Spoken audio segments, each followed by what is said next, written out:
안녕하세요. IT TMI에 오신 여러분 환영합니다.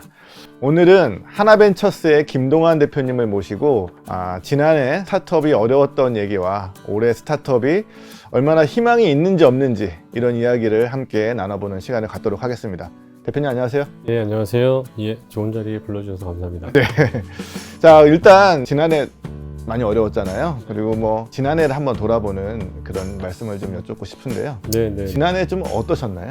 그러니까 2022년 한 해는 그 스타트업이나 이제 스타트업에 투자하는 벤처 캐피탈 이 생태계가 전반적으로 연초부터 연말 가면서 점점 더 어려워졌던 해인 것 같고요. 여러 가지 신문 보도나 또 주변의 이 환경을 보시면 아시겠지만 미국에서부터 이제 기반 금리가 올라가면서 자본을 조달하기 위한 환경이 나빠졌죠. 예. 그러면서 여러 가지 자산 시장도 가격이 빠지고 그다음에 이게 결국은 이제 스타트업 시장에도 영향이 왔고요. 그래서 더 중요한 거는 작년 한 해보다 그 올해 새해에도 아마 이런 환경이 지속되지 않을까라고 생각을 하고요. 앞으로 이제 올해 내년에 어떻게 할 것인가에 대한 고민을 더 해야 될 때 아닌가 싶습니다. 어려웠다라고 다들 말씀을 많이 하시는데 이게 얼마나 어려웠는지 스타트업들이 투자를 좀 못 받아서 구조조정 같은 건 이야기 많이 나오고 그랬잖아요. 그 직접 현장에 계신 입장에서 얼마나 어려웠다고 말씀하실 수 있을까요? 이런 것 같습니다. 저는 이제 직업적으로 벤처 캐피탈에서 일하다 보니까 일반인들보다 스타트업들을 많이 만나니까요. 제 관점이지만 어느 정도 그래도 객관화될 수 있다라고 생각을 하면서 말씀을 드리는데요. 모든 스타트업, 모든 기업들이 어려웠던 것 같진 않아요. 예, 다만 심리적인 측면, 시장이 어려워지고 있다, 또 이게 어느 정도 지속될 것 같다는 측면에서는 모두가 어려웠다. 이렇게 말씀드리면 될 것 같고요. 회사의 자본 조달 환경은 어느 정도 경영 성과를 입증했거나 또는 사용자 또는 투자자한테 믿음을 줬던 회사들한테는 크게 문제가 없었던 것 같고요. 사용자 또는 투자자한테 충분한 신뢰를 획득하지 못했는데 이제 최근에 어려워진 자본 조달 환경을 맞은 스타트업들은 어려워진 이런 양극화가 있었던 것 같습니다. 그래서 실질적으로는 모든 스타트업들이 어려웠던 건 아니고요. 그 말씀은 마치 구조조정이라고 할까요? 좀 거칠게 얘기하면 좀 실력 없는 회사들은 좀 어려웠고 실력이 탄탄했던 회사들은 괜찮았다 이렇게 이해할 수 있나요? 딱 둘 중에 하나로 얘기하라 그러면 그런데요. 조금 더 사정을 말씀드리면 실력이 있는 회사도 이걸 또 한마디로 얘기하면 운인데 창업 시기가 예를 들어서 몇 년 전이었다 그러시면은 실력을 입증한 다음에 이런 기회가 맞았으면 이런 시기를 맞았으면 또 상대적으로 덜 어려우셨을 텐데 예를 들어 재작년이나 작년 초에 창업을 했는데 첫 투자 받고 난 다음부터 이제 작년에 환경이 펼쳐졌다 그러면 그 회사는 실력이 있어도 아무래도 좀 예년에 비해서 어려움이 있었겠죠. 네. 근데 그런 건 많이 질문이 많이 있는 것 같아요. 스타트업이라는 게 기존에는 이용자를 많이 모으든 당장 수익성이 낮아도 트래픽이 많이 늘든 성장세만 있으면 막대한 투자를 계속 유치할 수 있고 결국 장시간 그런 상태여도 생존 가능했고 결국은 최종적으로 예를 들어 쿠팡처럼 갈 수 있다라는 믿음으로 이제 진행돼 왔던 비즈니스가 많은데 작년을 기점으로 이제 그렇게는 못하지 않겠느냐. 이제는 아주 초기부터 이제 수익성을 좀 입증해야 이런 투자나 이런 것도 가능해지지 않을까라는 전망도 있더라고요. 네네. 그거에 대해서는 어떻게 보세요? 심 기자님께서 큰 맥락을 짚어주셨고요. 조금 더 보완 설명을 드리면 당장 또는 내년, 내후년에 회사가 흑자가 나지 않더라도 지금 당장은 적자를 보고 있으시더라도 지금의 계획과 진행 사항들이 언젠가는 이제 흑자가 나는 회사로 돌아설 수 있겠다라는 걸 보여주는 게 중요한 것 같아요. 그래서 이제 투자자의 시각과 사업을 하시는 그 사업가의 측면에서 어느 정도 이제 전망에 대한 어떤 합의점이 필요한 거죠. 그래서 아마도 이제 현실적으로 투자자는 조금 더 보수적으로 보고 그 다음에 사업가는 조금 더 긍정적으로 볼 수밖에 없는데 어쨌든 계획이라는 게 상식적으로 저거 달성할 수 있겠다. 그러니까 숫자에 대해서 약간의 의견 차이는 있겠지만 저게 달성할 수 있겠다, 어려워 보인다 해서의 어떤 합의점만 본다면 저는 회사가 당장 적자, 내년에도 적자를 볼 거로 보인다고 하더라도 그 계획에 대해서 합리성, 그 다음에 그 사업팀의 역량이 그걸 달성할 수 있다라고 보이면 투자는 계속 이어질 거라고 봅니다. 그러면 조금 더 구체적으로 여쭤보면 당장 수익성이 없어 보이는데도 계속 투자를 받았던 대표적인 회사가 저는 쿠팡이라고 생각하는데 뭐 10년 정도의 그 적자를 계속 이어오고 있고 적자 상태에서 상장을 했고 그런 비즈니스가 이제 앞으로도 가능할까요? 가능은 한데요. 기회는 훨씬 줄어들겠죠. 그 적자를 되게 장기간 보는 투자를 앞으로 안 하겠다라는 투자자도 생길 거고요. 그럼에도 불구하고 그런 투자를 계속 하는 투자자도 있을 텐데 기회가 줄어드는 거지 기회가 없어지는 거 아니다. 제가 이렇게 답변을 드리는 게 맞을 것 같습니다. 그러면은 작년에 어떤 투자의 위기가 어떤 스타트업 투자 전반의 어떤 문화를 좀 바꿨다라고 볼 수 있겠네요. 이게 만약에 너무 짧게 진행된다 그러면은 이제 문화가 안 바뀔 수 있는데요. 이제 한 1년 정도 된 거죠. 그래서 아마 제 생각에는 올해를 지나면서 지금 질문 주신 문화가 좀 바뀌지 않을까라고 생각을 합니다. 실제 현장에서 보기에는 그 자본 여력이 충분하고 그다음에 만나는 그룹에서 아직까지는 긍정적인 얘기를 많이 들으셨던 분들은 그 생각의 입장이 별로 변하지 않으시더라고요. 근데 이제 이게 1년을 지나 한 2년 정도 접어들면 말씀 주신 대로 약간 문화적인 변화가 있지 않을까 생각을 하고 있습니다. 그러면은 그 말씀은 작년에 이어 올해까지 어떻게 되느냐에 따라 달라질 수 있다 이렇게 보시면 예, 그렇습니다. 그럼 올해는 어떻게 보고 계세요? 그 어떤 기간에 대한 전망은 결국은 주관일 수밖에 없는 것 같아요. 네. 그래서 이거는 제 개인적인 생각이니까 틀릴 수도 있다는 거를 네. 감안하고 이제 좀 의견을 드리면 작년이 시작이었다고 봐야 될 것 같고요. 예, 그 환경이 별로 변한 게 없습니다. 그러니까 다만 이제 시간이 좀 지났으니까 좋아지겠지라고 하는 이제 약간 희망적인 생각이 살아날 수는 있는데요. 제 개인적으로 봤을 때는 지금 투자 환경, 그 다음에 자금 시장의 환경이 그렇게 많이 변할 이유는 없다. 그래서 올해도 작년처럼 좀 어려움이 이어지지 않을까 생각하고 있습니다. 거시경제 측면에서 보면 예를 들어 이제 연준의 빅스텝 이런 게 올해까지 쭉 계속 이어질 것 같진 않다는 이야기가 올해는 아무래도 좀 완화되지 않을까 이런 전망들이 있는데 그럼에도 불구하고 그렇게 보시는 건가요? 그러니까 이게 상승세가 둔화되는 거와 네. 계속 오르는 거와의 차이는 분명히 있죠. 네. 그래서 작년 내내 기준금리가 올라가고 또 우리나라도 영향을 받고 하면서 시장에서 실제로 경제 참여자들이 부담하는 금리, 자본 조달 비용은 많이 올라갔습니다. 근데 이제 미국의 금리 상승세가 둔화 또는 살짝 완화된다고 해서 갑자기 예전처럼 금리가 제로금리대로 떨어지는 건 아니거든요. 그래서 올라간 금리에 적응하는 기간이 또 필요합니다. 예, 그래서 그 공포심은 좀 줄어들 수 있어요. 그러니까 작년은 내내 올랐는데 올해도 내내 오르는 것인가? 여기에 대해서는 설마 작년만큼이야 오르겠어? 하는 약간 어느 정도 그 둔화될 거라는 안도감은 있을 수 있는데 그 상황 자체는 바뀐 게 아니니까 그래서 높아진 금리에 또 익숙해지는 시간이 필요합니다. 그러면은 이제 일단 올해는 그렇게 긍정적인 전망은 아니신 것 같고 이런 긍정적인 전망이 아닌 상태가 어느 정도라고 할까요? 그거 예상이 되게 어려운데요. 저는 이제 이런 말씀 드리고 싶어요. 이제 상장 주식 시장에 투자하는 사람들이 아니잖아요. 저 같은 사람은. 그리고 사업하시는 그 창업가분들도 한 해 보고 창업하시는 게 아닙니다. 사업이라는 게. 저희가 다 아는 잘된 여러 회사를 보시면 대부분 그 10년 내외의 역사가 있고요. 네. 그 다음에 그 창업하신 분들은 그 전에 또 한두 번 창업에 실패해 보신 경험도 있고 해서 또는 작은 성공을 해보신 경험들도 있고 그래서 저희가 알만한 성공한 회사라고 이렇게 언급할 수 있는 회사를 보면 주요 멤버들은 대부분 다 창업 경력이 10년 이상이세요. 예, 그래서 길게 봐야 되는 어떤 행위인데 1년, 2년 정도의 그 경제 위기 또는 경기가 안 좋은 거에 너무 연연할 필요는 없지 않을까. 다만 그 사업을 하시면서 자금 집행 계획 있지 않습니까? 요즘 같은 안 좋은 때는 자금 집행 계획을 보수적으로 세우시는 건 필요한 것 같아요. 근데 어쨌든 사업 길게 하실 건데 1, 2년의 경영환경 악화 때문에 너무 영향받거나 위축됐을 필요는 없지 않을까 이렇게 생각합니다.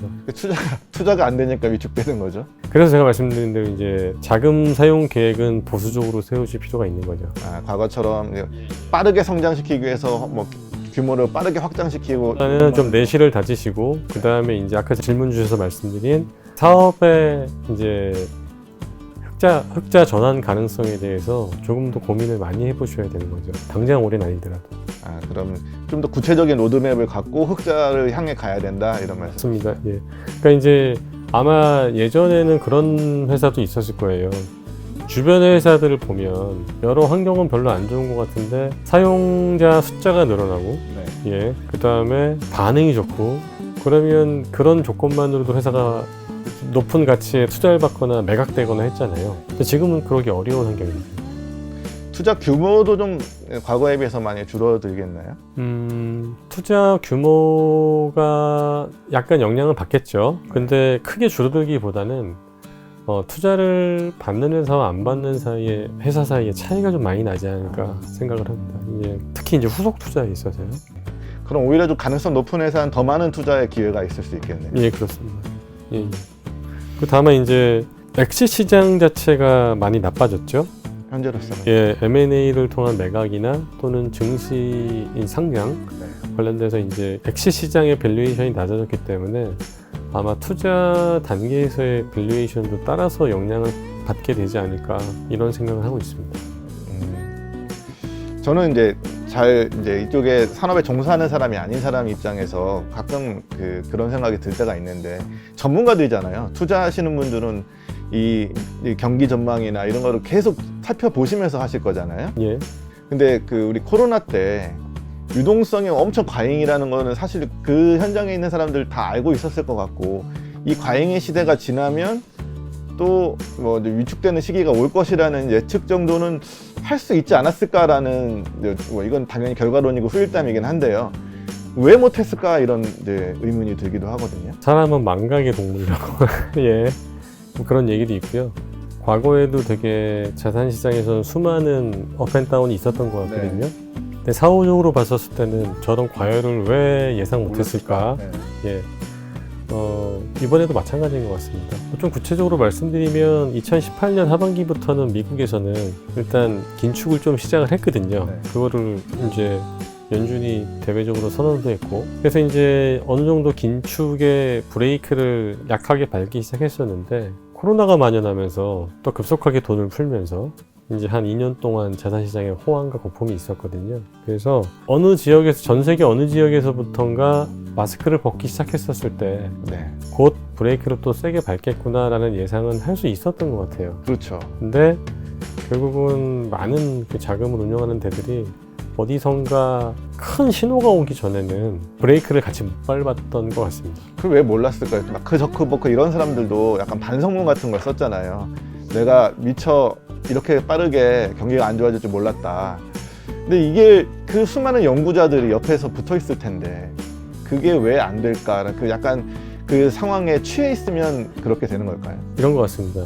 내 주변이 어떻게 하고 있는가를 사람들은 많이 보게 되는 것 같아요. 그 중에서 이제 매우 소수만 이제 컨트레리안 뷰를 가지고서 행동을 하게 되는데 어떤 흐름 속에서 혼자 역류하는 결정을 하는 게 사실 되게 쉽지 않은 거죠. 그렇죠. 근데 누군가는 그렇게 했겠죠. 그러니까 저희가 이제 언론을 통해 보는 많은 사례들이 이제 최근에 그 긴축과 함께 자산시장이 조정받는 거에 피해를 본 사례들이 많이 부각이 돼서 그런데 아마 이렇지 않을까요? 대응을 잘해서 손해를 안 봤다거나 이런 데들은 별로 조명을 안 받잖아요. 예. 근데 누군가는 분명히 컨트레리안 뷰를 가지고 빨리 대응을 했을 겁니다. 그런데 우리가 그걸 모를 뿐이다. 많이 알려지지 않아서 그렇죠. 혹시 알고 계신 데가 있으신가요? 이제 있지만 오늘 취지는 또 그건 아닌 것 같고 예, 그렇습니다. 그럼 한번 여쭤보면 이 2022년 이전의 상황들 그 코로나가 한참 있던 그 시기가 버블 시기였다고 돌아보면 그렇게 느껴지시나요? 버블 시기라고 저 개인적으로 느끼고요. 다만 그러면 다 왜 버블에 올라탔을까? 버블이 너무 길었던 것 같아요. 2008년 글로벌 금융위기 이후에 2009년부터 미국을 출발로 해서 전 세계적인 양적 완화가 있었죠.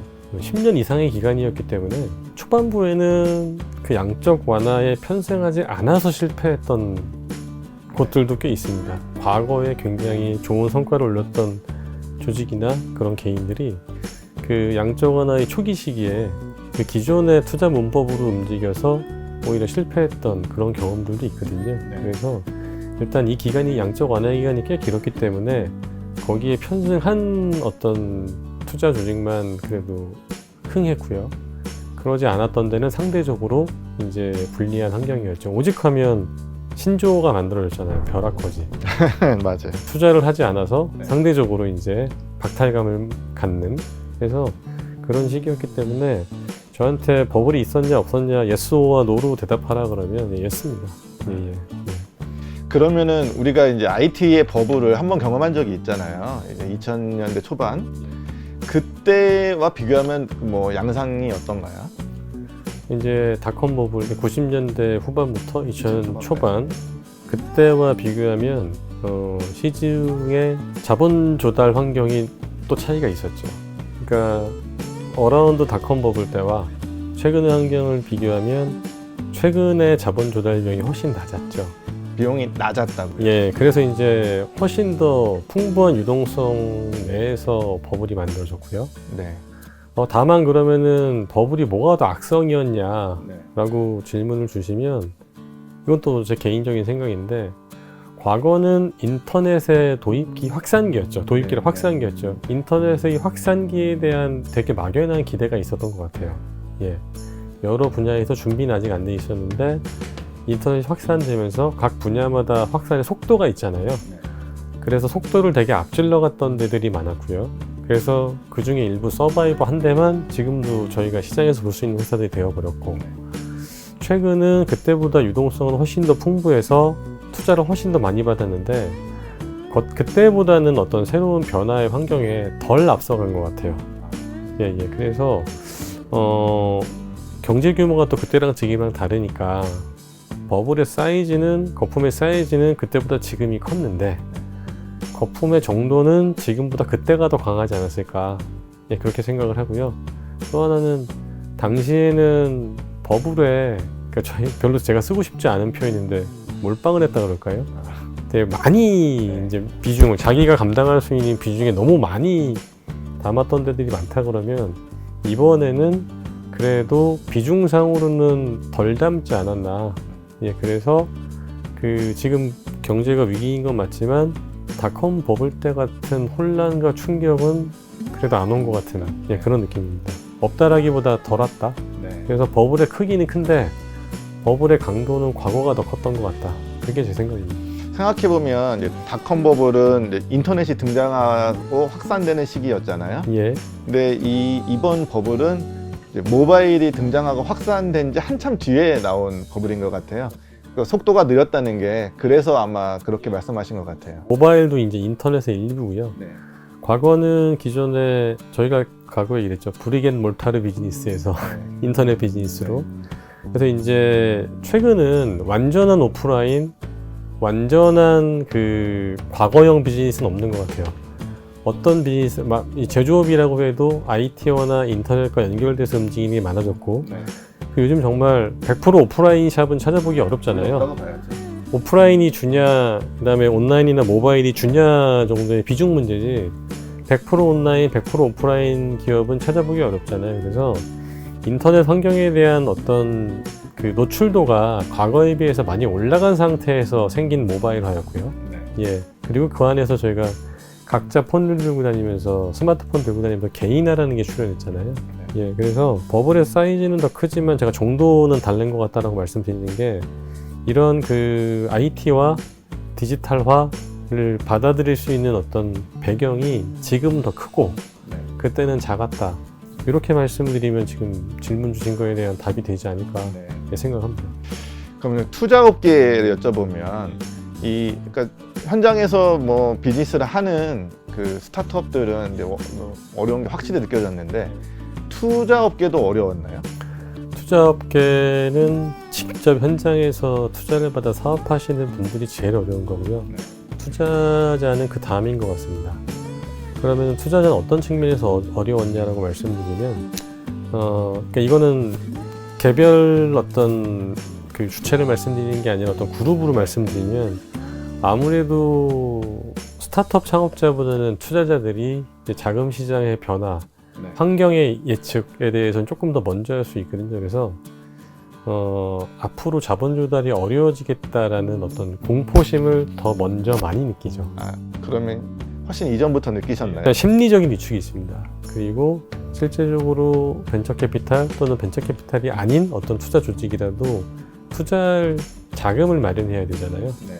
그러면 자금을 마련하기가 옛날보다 어려워지고 또 자금의 조건도 많이 까다로워지겠다. 그러니까 아무래도 현재 돈을 갖고 있어도 위축되게 되고요. 그리고 주변의 다른 투자 집단들도 유사하게 생각할 걸 알고 있으니까 네. 이제 용감도라 그럴까요? 용감도가 아무래도 떨어질 수밖에 없습니다. 용감함의 정도. 약간 버블 시기에는 투자자들도 일단 자본을 모아놨고 이거를 이제 투자를 해야 되는 상황이 있잖아요. 뭐 계속 들고 있으면 의미가 없으니까. 그래서 좀 100% 확신이 없어도 막 가고 그런 경우가 있었나요? 이제 상장 시장에 투자하는 공모 펀드 같은 경우에는 그 규정이 있습니다. 자금이 들어오면 얼마 이내 기간에 자금의 얼마를 이제 투자해야 돼요. 그래도 이제 다 똑같진 않습니다만 대체로 국내에서 벤처 투자를 하는 벤처 캐피탈들은 자금이 모아지면 어디에 일정 기간 동안 투자를 해야 되는 어떤 규약은 있는데 그 기간이 좀 길어요. 그래서 영향은 좀 받으셨겠지만 그거에 너무 영향을 받아서 투자했다 그러면 그거는 이제 합리적인 의사결정은 아니었던 것 같아요. 보통 많은 펀드들이 짧아도 2년, 길게는 4년 정도에 나눠서 투자를 할 수 있게 되어 있거든요. 그래서 그 정도 시간이라면은 최근 작년에 일어났던 그런 1년 정도의 변화 때문에 어쩔 수 없이 투자를 했다.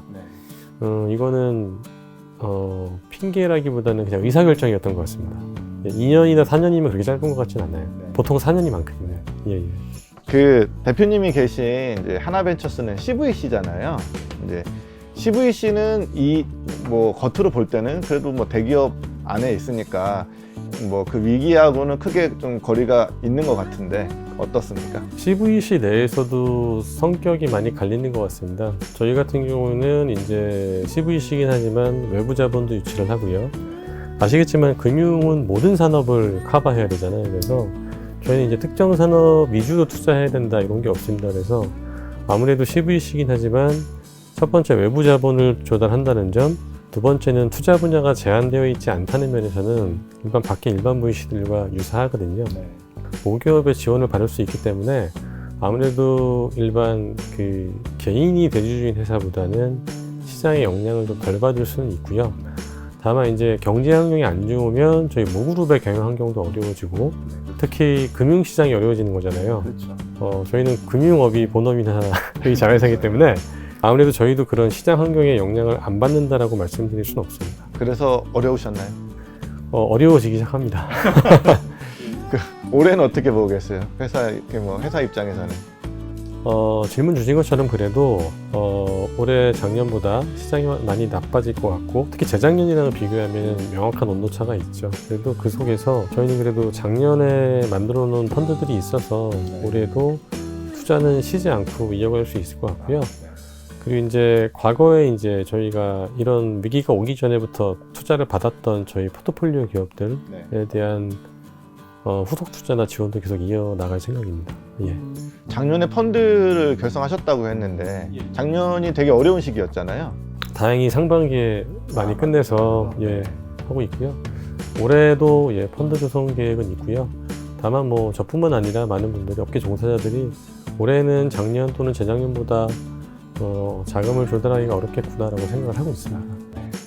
그 우리나라 이 벤처 캐피탈 스타트업 전체가 이 자본 관련해서는 정부의 영향을 굉장히 많이 받잖아요. 정부의 정책 자금도 되게 많고 지원금도 많고 그런 점에서 이제 뭐 현 정부가 좀 2년 차에 들어서고 있는데 그거에 대해서는 좀 어떻게 보시나요? 뭐 다들 아시겠지만 이제 우리나라 벤처 투자 시장, 스타트업 시장 생태계는 뭐 과거 한 20, 30년 동안 엄청나게 발전을 했고요. 거기에 정부, 그 다음에 정책 자금의 역할이 컸던 건 정말 누구나 다 인정하실 겁니다. 저도 그렇게 생각하고 있고요. 다만 이제 정부나 정책 자금에 대한 의존도가 줄어들 것이다 라는 생각도 아마 기자님을 포함한 또 이 자리에 안 계시는 투자자분들, 스타트업 종사자분들도 많이 아마 예측은 하고 계셨을 거예요. 다만 언제부터냐가 이제 문제죠. 예.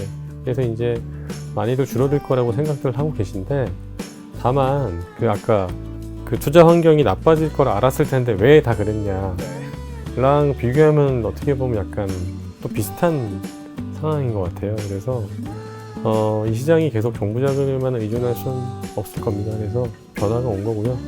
다만 뭐 저도 기대를 한번 해본다 그러면 정부는 어떻게 보면은 이런 경제 위기 상황의 그 마지막 어떻게 보면 버팀목이잖아요. 그래서 시장 상황이 아마 예상했던 것보다 더 많이 나빠지고 그 민간에서의 어떤 활동이 너무 많이 위축된다 그러면 또 어느 정도 또 나설 수도 있지 않을까 라고 이제 한번 생각을 해봅니다. 근데 이거는 뭐 제가 알 수 없죠. 저는 뭐 이제 민간에서 활동하는 사람이니까. 예. 그래서 이제 시장 상황에 따라서 아마 공은 달라질 수도 있지 않을까 생각을 합니다. 제가 그 대표님 요 인터뷰 하기 그 준비하면서 전에 옛날에 했던 작년 인터뷰였나요? 재작년 인터뷰였나요? 한번 본 적이 있는데 거기에 그런 말씀을 하셨어요. 아, 이제 2022년이죠. 다가오는 2022년. 그러니까 옛날 인터뷰니까. 2022년에는 코인 쪽에 좀 투자를 해보는 걸 생각하고 있다 라고 말씀을 하셨었어요. 근데 작년에 코인이 굉장히 안 좋았잖아요. 큰 회사들이 문을 닫기도 했고. 그 생각은 유효하신가요?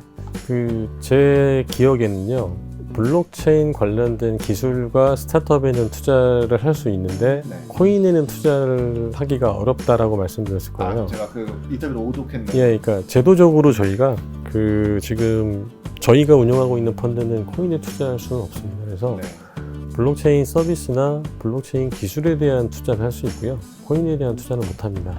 그리고 그 작년에 많은 사건 사고가 국내외적으로 났는데요. 저는 조심스럽지만 이러한 상황은 앞으로도 조금 더 있지 않을까 생각을 해서요. 그러니까 어느 정도 생태계가 좀 정화가 돼야 되지 않을까 하는 생각을 좀 하고 있고요. 좀 안타까운 면들도 되게 많습니다. 서비스가 나오고 사업이나 회사에 대한 평가가 있어야 되는데 서비스나 사용자들이 충분히 나타나기 전에 그 거래 시장에서의 변화 갖다 평가를 받잖아요. 이게 약간 앞뒤가 잘못된 것이 아닌가라는 좀 문제의식을 갖고 있습니다.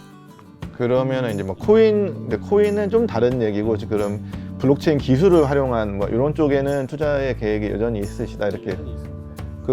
그 기술 자체는 여전히 유효하다고 보시는 건가요? 예. 그러니까 이제 사업성과 기술에 대한 평가는 조금 다를 수가 있지만 보통 좋은 기술이나 필요한 기술은 결국은 시간이 지나면 다시 활용이 되거든요. 기술이나 이 기술을 활용한 사업에 대한 어떤 저희의 어떤 검토는 그냥 계속 될 것 같습니다. 투자하시는 입장에서 보면 특히 테크 쪽은 기술의 변화에 굉장히 영향을 많이 받잖아요. 아까 우리 중간에 얘기했듯이 뭐 인터넷이 처음에 등장했을 때 닷컴 버블이 있었고 모바일이라는 게 새로 등장했을 때 이제 뭐 새롭게 만들어진 스타트업들이 굉장히 컸고 결국은 약간의 버블 같은 형태로 이제 됐고 그러면 이제 다음 플랫폼이라고 할까요? 그런 쪽에 대한 전망도 혹시 하고 계신가요?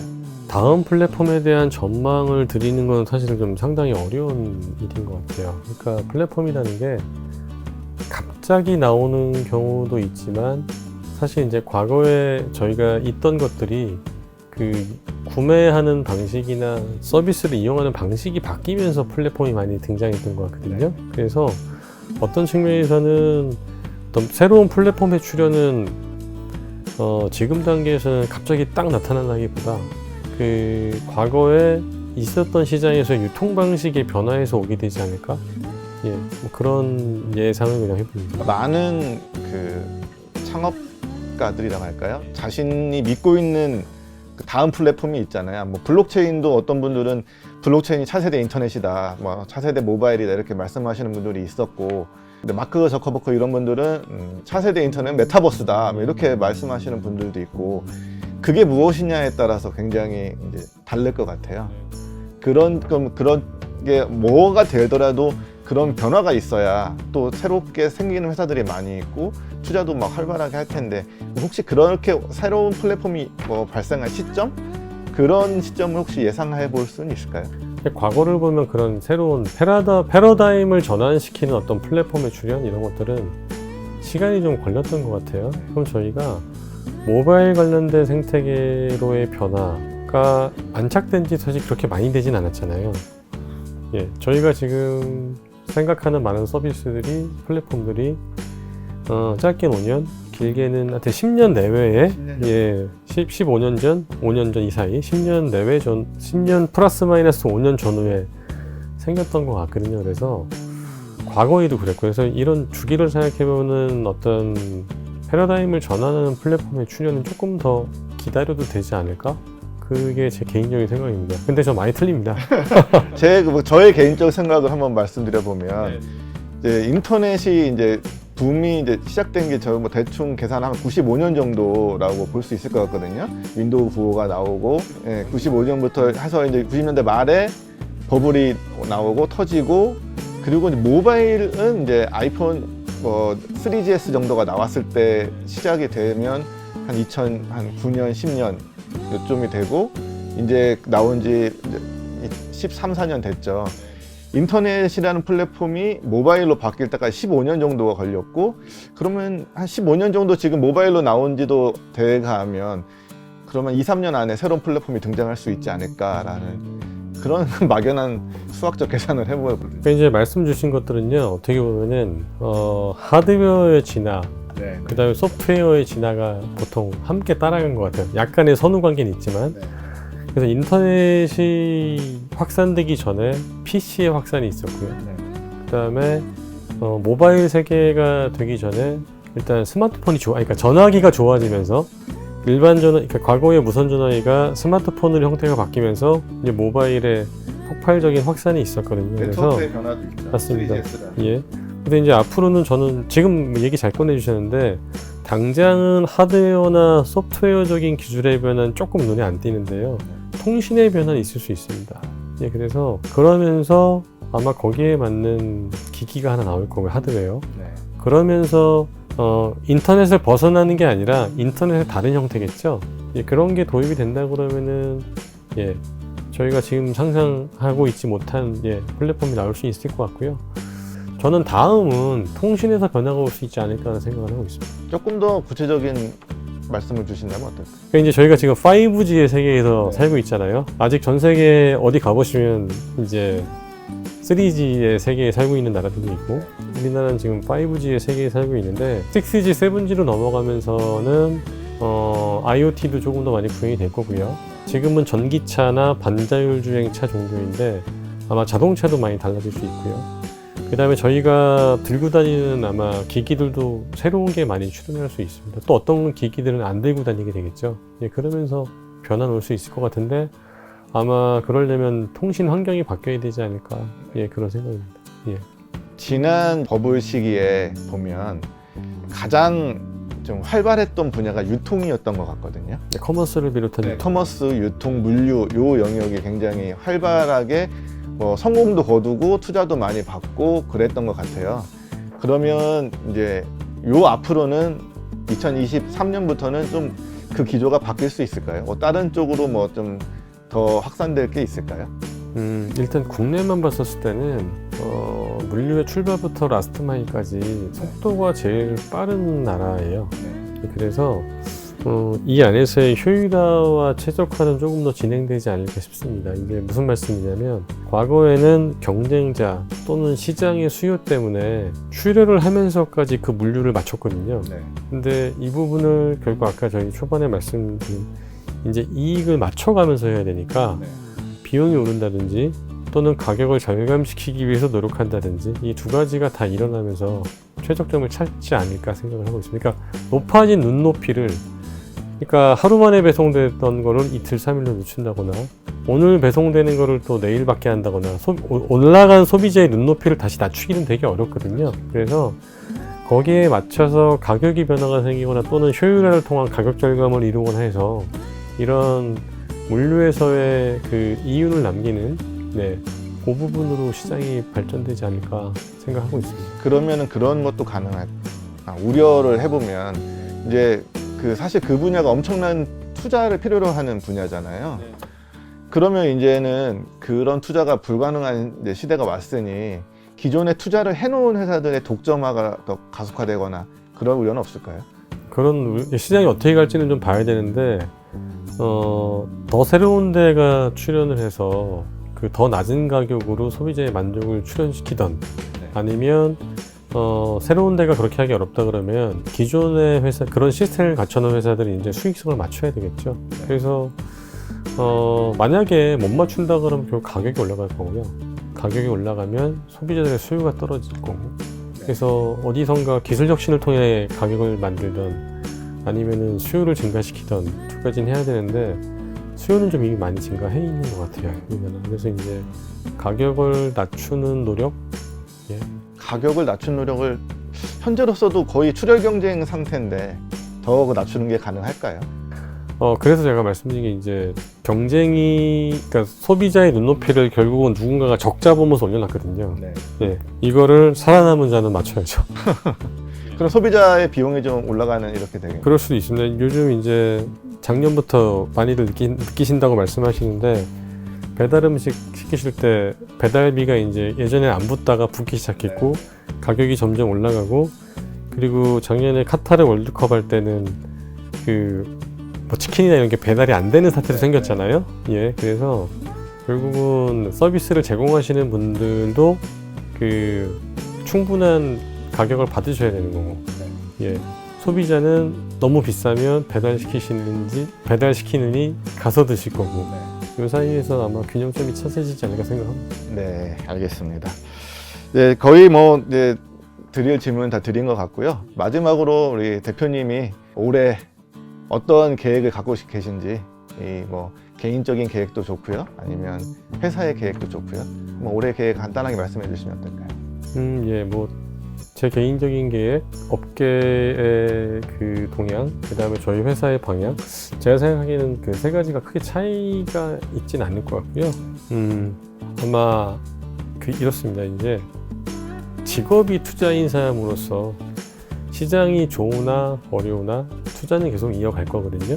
다만 이제 앞으로 어느 분야에 투자를 해야 될 것인가, 그 다음에 또 같은 분야라도 예전에는 이런 면을 봤다면 이제는 저런 면을 봐야 되고 약간의 시각의 변화가 좀 있을 것 같습니다. 그래서 제가 드리고 싶은 말씀은 스타트업 생태계에서 사업을 하시는 분들은 또 사업을 계속 해나가실 거고 투자를 하시는 분들은 투자 환경의 변화에 있지만 투자를 계속 해나갈 겁니다. 그래서 저는 이런 환경의 변화에 적응하는 것도 사업자의 역량이고 투자자의 역량인 것 같아요. 그래서 바뀐 상황을 탓하는 것보다는 상황에 적응하면서 기회를 새로운 기회를 만들어 나가는 게 사업가, 그 다음에 투자자 양쪽의 능력이자 해야 될 일 아닐까 생각을 합니다. 그래서 뭐 새로운 마음가짐은 아니고요.